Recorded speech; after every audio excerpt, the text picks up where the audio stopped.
Nagbabalik na naman ang inyong tagapaglingkod ng mga balita at pawang katotohanan lamang. Naging mainit nga na usapin sa mundo ng social media.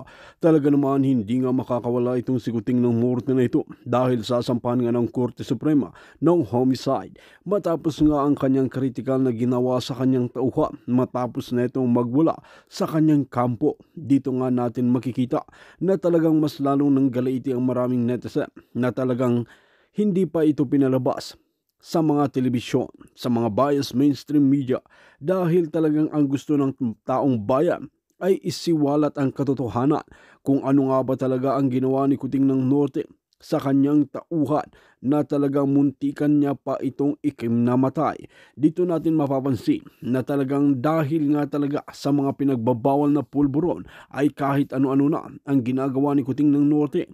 Higit sa lahat, hindi niya na nga ginagampanan ang kanyang tungkulin bilang isang kataas-taasan sa bansa natin ay talagang gumagawa pa ito ng mga kabalbalan at talagang kawawa talaga ang bansang Pilipinas at lalong nalulugmok tayo sa mga utang. Ayon nga sa naging survey ay talagang mas lalong lumulubog ang bansa natin sa pamumuno ni Kuting ng Norte na talagang isinisisi naman kay former President Rodrigo Duterte na kinainis ng maraming netizen na buwelta pa nga nila nung si Tatay Digong ang naupo ay matino ang bansa natin. Marami ang takot at talagang nalinis na kahit inamin ni Tatay Digong na hindi perpekto ang kanyang pamumuno, ngunit naging matino ang bansa natin. Well mga kaibigan, para nga sa karagdagang impormasyon, panoorin nga natin ang buong video. At kung bago ka pa lamang sa aking channel, huwag kalimutan i-click ang subscribe button at notification bell para lagi kang updated sa ating mga bagong video. At para sa sulit viewers natin dyan, maraming salamat sa walang sawang pagsuporta. Mula nung, bata pa sila, dahil yun ay retirement place din nila dyan sa Pilipinas, nawala yun, naibenta yun. Tapos, nung medyo kayang-kaya niya nang mag-travel, bumalik sa Amerika kasi nga maganda ang healthcare niya, health plan niya dito.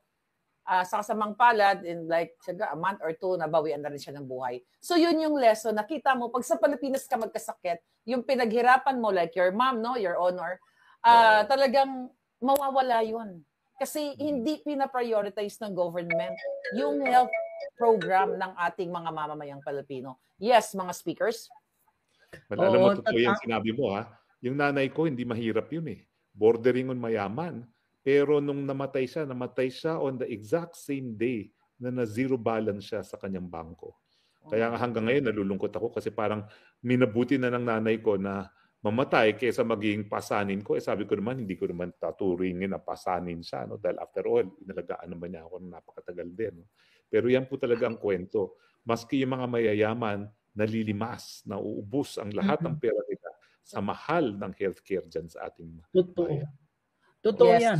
Madagdag ko lang, Speaker Ana. Alam mo yung nanay ko, dinala ko siya sa Amerika 2017 na, no?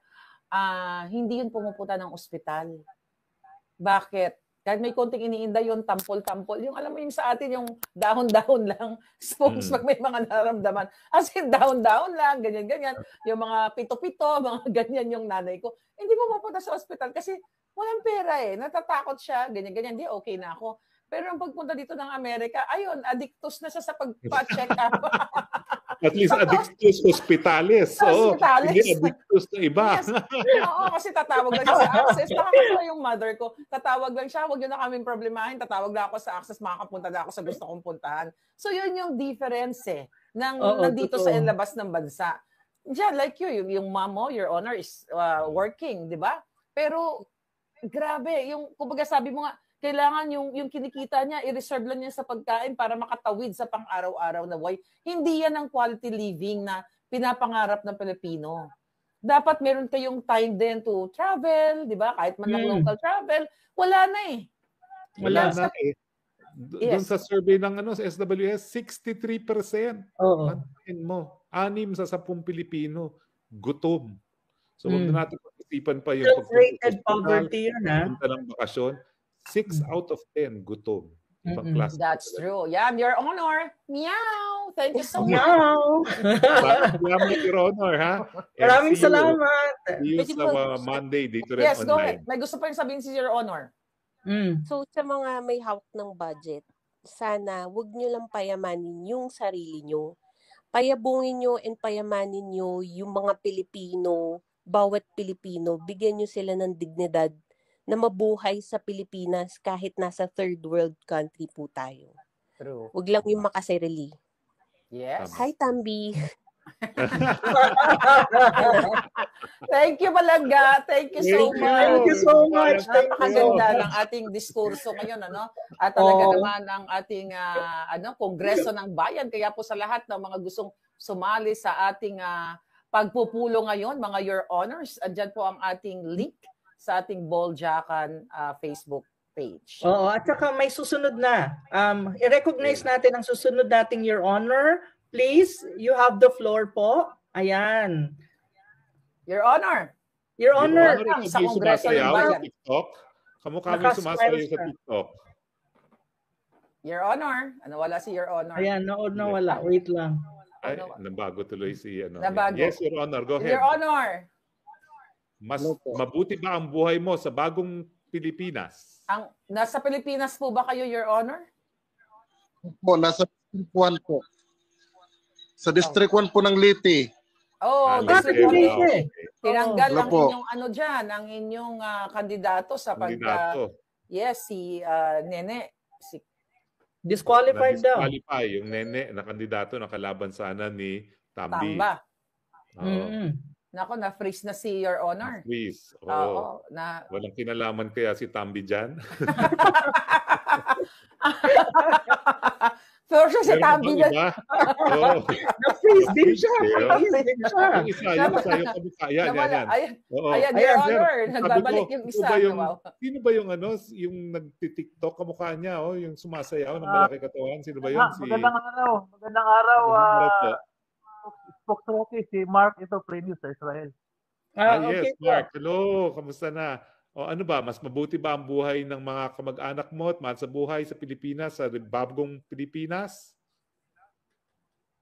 Wala namang pagbabago. Nagdidepende pa rin talaga lalo na ako, yung mga anak ko, nagdidepende sa akin dito sa ibang bansa.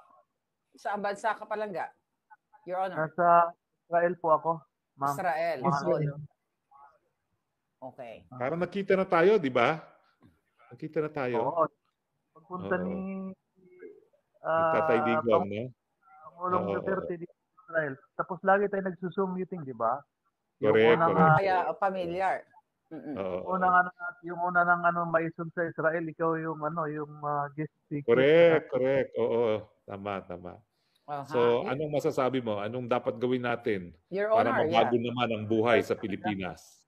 Health insurance talaga kasi katulad dito napakinggan ko din yung kasi talakayan kanina dito sa Israel kasi magbabayad lang kami dito ng 250 shekel, parang 4,000 sa atin pesos, free na lahat sa hospital, lahat na free na kung magkakasakit ka. Kaya maganda sana kung maging katulad sa Pilipinas ba yung ganun ang kaya naman siguro 4,000 pero kailangan lang talaga katulad dito sa Israel, high-tech din kasi sila na dito. Parang Little America itong Israel maganda yung healthcare system nila dito. Alam mo, kakayanin. Kasi yung bansang Thailand, dati halos sa pareho lang ang kita natin. Ngayon sa Thailand, libre na rin ang gamot at gamot. So, isa siya sa Southeast Asian countries na nagtagumpay sa universal healthcare. Kung kakayanin ng Thailand, ba't hindi natin kakayanin? Ang diferensya lang, hindi kasing garapal ang mga congressman at senatong doon sa Thailand. So, Your Honor, yung ang gusto malaman ng ating mga taga-subaybay ngayon, ano ang reklamo ng iyong mga mahal sa buhay o mga pamilya? Sila ba ay nagrereklamo sa iyo patungkol sa mataas na bilihin or masaya sila na sinasabi na sa iyo, okay na po yung padala ninyo, nabibili namin lahat ng kailangan namin? Napakinggan ko yung mga talakayan nyo kanina. Ganon din yung mga complaint nila sa Ganoon din ang mga complaint. Wala lang masasabi kasi lagi naman kayo nanonood din ako sa programa ninyo eh. Saka si Spokes Harry. Yung ano lang naman, yung para sa akin, yung talamak na naman ng droga. Yung isa yan. Yeah. Kaya yan, sa Yung droga, yung ano niya. Kaya nga pinakadelikado na tayo ngayon para sa mga turista, no? Oo. Kaya nga, instead of madagdagan yung ating mga turista na pumupunta, kung napakinggan mo kanina, ang mga karatig bayan natin, 25, 28, 35, tayo 35 million. 5 million lang. Oo. Yeah. Yeah. So, kung may, Your Honor, kung bibigyan kita ng power ngayong araw na to, ngayong moment na ito, para pagandahin ang Pilipinas, binibigyan ko ang power sa iyo ngayon, ano ang gusto mong gawin sa ating mahal na Pilipinas? Siyempre, magiging sana yung sinabi nga ni yung ombudsman, Martires, na maging una talaga sa lahat dapat yung may takot sa Diyos talaga ang mamumuno sa ating bansa. Kasi talamak ang korupsyon eh. Mula siguro sa barangay hanggang sa presidente. Talamak, lalo na ngayon hindi katulad ni Tatay Digong noon na talagang may takot yung mga government workers sa kanya na magnakaw eh. Ngayon talamak eh. Hindi talaga asinso ang Pilipinas kapag ang korupsyon talamak. Kasi kaya hindi natin maiwasan magkumpara dito sa Israel. Wala talagang korupsyon. At saka ang mga government workers dito, hindi yung mga mayayabang.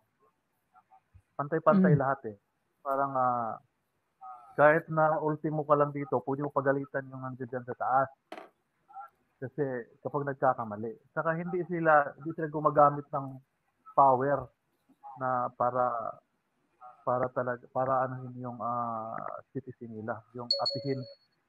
Ang iniisip kasi nila dito, yung kapakanan talaga ng citizen nila dito. Katulad ng daanan pala ng tao dito, lalawak eh. Tapos yung may bike lane, kung gusto ka maglakad maluwag. Tapos yung mga health clinic nila, hospital, access lang, mga tindahan. Kahit maglakad ka lang, mga clinic, kahit maglakad ka lang, hindi na kailangan gagamit ka pa ng sasakyan para makarating sa mga health clinic nila. At saka yung yun nga, yung kasi sila dito kasi may takot talaga din sa Diyos sila dito. Halos lahat eh. Kahit iba yung religion, maramdaman mo yung takot sila magnakaw eh. Mayroon mang nakaw siguro, pero kahit magnakaw na sigarilyo dito, malaki ng issue yan eh. Si Prime Minister Netanyahu dito, na issue lang na gano'n, na parang binibigyan ng gano'n sigarilyo. Malaking issue na yan. Hindi ba dito sa Pilipinas, pinapalakpakan ng mga magnanakaw. Mga magnanakaw. Kaya nga, hindi lang dito, kaya lang nakwento ko lang dito kasi matagal na rin ako sa Israel.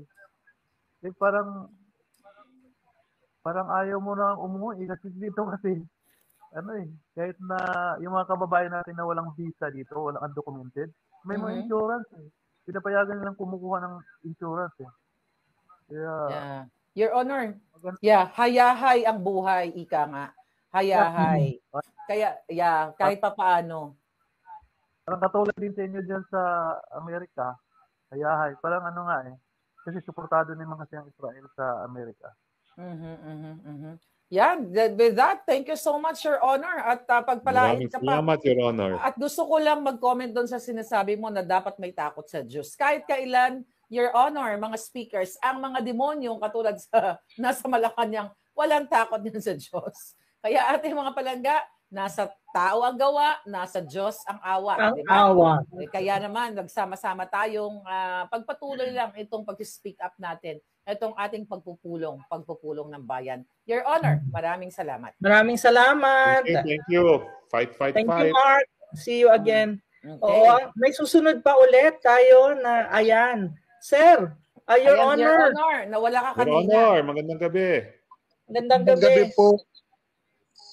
Tagaliti po ako, taga District 1. Okay, yun nga kanina. Ang buhay niyo sa bagong Pilipinas. Anong balita Pilipinas? dyan? Mayroon na sabi ni Representative John Asidre na mayroon na raw kami 38 per kilo na bigas. Pero igugugol mo pa kung Igugol mo pa kung saan matatagpuan. Nawala yung boses, yung sound niya, ni Palangga. Ayan Your na. Honor. Sinensor ka ni June Asidre. Ayan. Mukhang pinapasok yung line natin.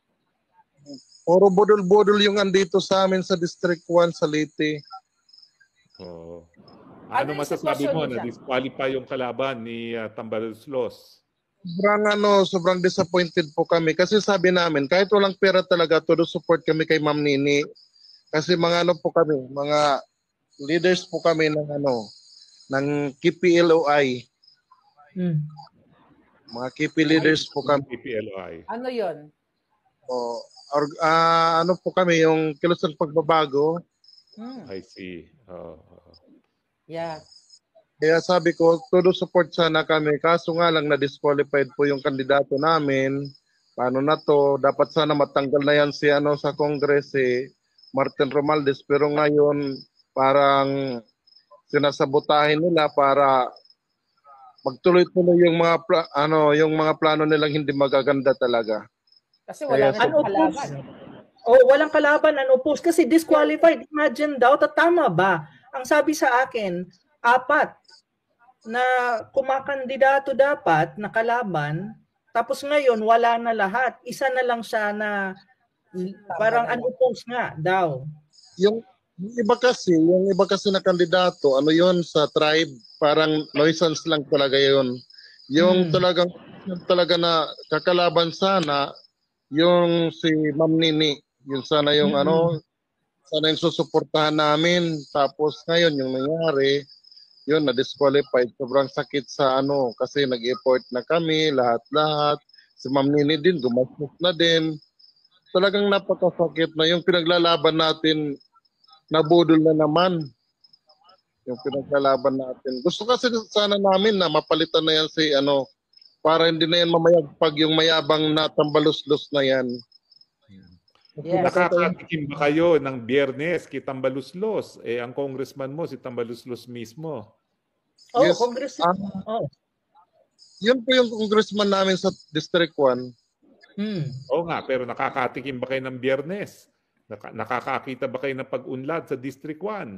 Oo. Wala po. Tapos presidente po ako ng pabahay, kaya ramdam po namin yung hirap dito sa pabahay. Kasi hanggang ngayon, wala po kaming tubig sa pabahay. Grabe. Ang hirap. Lahat ng budget, hawak niya. Siya lang may hawak ng budget ng Pilipinas. Ba't hindi niya inaalaga ng distrito niya? Yeah. Yun nga, kung talagang gusto niyang tumulong, dapat sana unahin niya kami.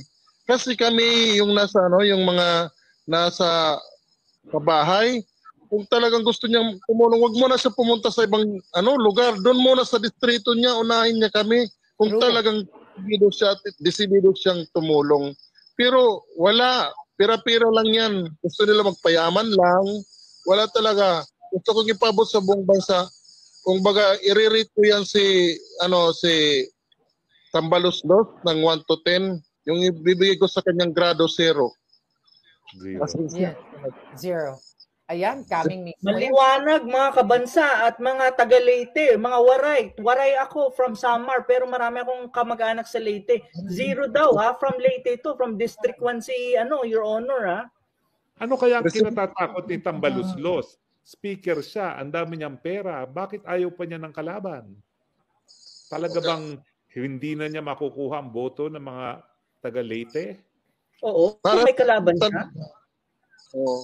Para sa akin talaga, kung sakaling hindi ma-disqualified si Ma'am Nini talaga, mag-iingay talaga kami, manalo lang si Ma'am Nini. Mag-iingay talaga kami para mas makilala si Ma'am Nini talaga. Alam niyo maganda, no? Dahil may mga nakakausap tayo katulad ni Your Honor mismo sa distrito, mula sa distrito ni Tambaloslos. Alam mo, may mga politiko na talagang malupit kung magnakaw. Pero meron na mga politiko na inuuna, in fairness, talagang pinapaganda nila yung kanilang imay sa kanilang distrito para nga makuha nila yung boto ng mga constituents nila. may mga ganon. Parang kayo yung mag-vouch na mga constituents na kahit na sa kabila ng mga issue ng korupsyon itong particular na taong ito, like katulad ni Tamba, na maganda yung ginagawa ni Tamba dito. May mga bago kaming infrastructures, may ganito, may ganyan. 'Di ba? So, kayo dapat na mga constituents ang magsabi. Pero ang malungkot, nagpapabida sa iba't ibang panig ng Pilipinas, tapos ang kanyang baluarte o ang kanyang mismong bayan ay ganyan ngayon ang sentimiento like you, Your Honor. So malinaw na ang ginagawa ni Tambaluslos ay pakitang tao lamang. Hindi talaga pakitang tao at pangangawat dito sa mga budget na ito hanggat kayo ay tumatangis na mga taga-District 1 sa Leyte. Sobrang plastic po yan. Kasi kung itatapon yan sa dagat, lulutang yan. Branded na plastic yan. I love that. Lang yan sa dagat. Waray upay, good man. Sabi nila, yung kalaban hindi daw taga Leyte. Ang tanong ko naman, bakit dyan ba tumitira talaga ang Tambaluslos? Marunong ba magwaray yan? Marunong ba siya magwaray? Magsalita. Oh, you see? Hindi nagwaray, acting lang yan. Kaya nga, di ba, Speaker Ana, paano naman magwawaray yan? Ano naman, masyado siyang konyo, di ba? Managalog lang. Human.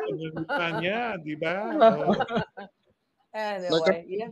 Pero yung mga yung dito naman sa amin, pag kaalyado kanila, lahat kayo, buong pamilya nyo makakatanggap ng akap. Magkano daw ang mga natatanggap? Nagpapaulan sila ng akap, buong pamilya listado, nanay, tatay, anak, manugang, lahat buong pamilya makakatanggap kayo ng akap. Tapos sisigaw lang kayo ng happy birthday Tambaluslos. Oh my God! Oh my God. Ganon yung So nabalitaan mo ba, Your Honor, kung magkano ang binibigay sa AKAP? Kasi, you know? Yung AKAP dati, yung binibigay 5,000 tapos may 25 kilos na bigas. Nung huli na, nung harvest season, sabi nila, total marami na raw mga bigas yung mga tao, hindi na daw sila magbibigay ng bigas, cash na lang na 6,000. Sabi ko, marami na palang pera yung mga tao, bigas yung mga tao, bakit pa tayo magbibigay ng pera? Dapat sana kabuhayan, kung ano yung pwedeng maging kabuhayan, para hindi bigay na lang tayo ng bigay na wala namang katuturan. Tapos, yung ibinibigay natin, inanakaw pa natin sa mga para sa benepisyo sana ng mga mamamayang Pilipino. Yun yung talaga. Ayan, maraming salamat talaga sa mga taong katulad ninyo. No? Maraming salamat. Your Honor, thank you. At salamat sa pagiging matapang dyan sa district. Matapang. Ipagpatuloy mo yan. Ipagpatuloy mo. Maisog. Opo. Thank you very much. Thank you. So, may susunod tayong Your Honor. Yes, Your Honor. Go ahead. Nag-e-echo. Nag-e-echo siya. Tek. Ayan. Oh, ayan. Naku. Mukhang nasa langit. Your Honor, welcome. Your Honor sa Kongreso ng Bayan. Ang ganda ng iyong glasses, ha? Believe ako. Your Honor. Pang sa ilaw. Saan po kayo ngayon? From Montreal pala ako sa Canadian. Oo, nagkasama tayo nung Nobyembre, di ba? Doon sa inantay ko nga yung supina ko, attorney. Ganon? Oo, walang dumating. Habulin nila ikaw kung kaya nila habulin sa Montreal. Sabi mo, come and get me in Montreal. Tinatanong ako dito ng mga kaibigan ko kung dumating na ba daw yung yung supina ko. Sabi ko, ewan ko, nasaan na? Di yata nakarating. Sabihin mo na saan? Sa gobyernong Bangag? Kasi nakasama ako doon nung nagsalita si BP Sara. So, lahat yata nung nandun, sinupi na. Yun ang sabi. Daming nakakita sa akin. Kaya tanong nila, kasama ka ba doon, sir? Sabi ko, ewan ko. kung kasama ako. Ako wala naman ako natagad na sa Kasi si Ma'am Ana nakatanggap to kahit nasa ano siya, nasa China Oh, sinagot ko. Ano ba? Sasagutin ko, wala namang kasalanan, Leche. Ano ba? May akong sinabing I know. Oo. Anyway, Media practitioner ako. Your Honor, the congressman from Montreal, mas mabuti ba ang buhay sa bagong Pilipinas? Ayaw ko na lang magsalita sa kung maganda ang buhay kasi hindi naman gumanda ang buhay sa Pilipinas. Kahit Yung mga kamag-anak mo, Your Honor. Yung mga kamag-anak mo sa Pilipinas. Actually, sa amin, hindi naman marunong magreklamo yung mga yon kasi nga marunong silang kumbaga kung anong meron, yun lang. Di masyadong nagreklamo. Ang akin lang kaya ako sumali sa usapan ngayon kasi gusto kong iparating sana kasi alam ko kasama pa ba si Attorney Roque sa line-up sa magiging senador? Hindi ngayon. Hindi siya hindi siya kasama. Hindi po ako tumatakbo. Hindi ka tumatakbo. Humaapil na lang ako sa mga... Ang gusto ko lang makauwi po at gusto ko lang mawala mga bangag. Ako rin makauwi. Kaso lang mayroon akong warning doon pag umuwi. So hindi ako... Huwag ka mag-alala. Tayo magbibigay ng warning sa kanila, taong bayan. Kaya tignan mo sila ay talagang natotorete na rin sila sa paghakbang natin, mga katulad nitong pagpupulong. Yeah. May warning kasi ako, lalo na yung congressman ng Camiguing, may warning ako doon na pag umuwi ako, sigurado daw. Anyway, so ito lang panawagan ko sa lahat ng mga nandito, sana ipanawagan ninyo sa mga kandidato ngayon, lalong-lalo na yung mga senador at mga congressman, na sana ipanukala nila na babaan yung plunder case na from 50 million to 1 million. Alam ko, tumugo na si Attorney Vic Rodriguez, sabi niya 5 million daw. Sabi ko, sana 1 million na lang.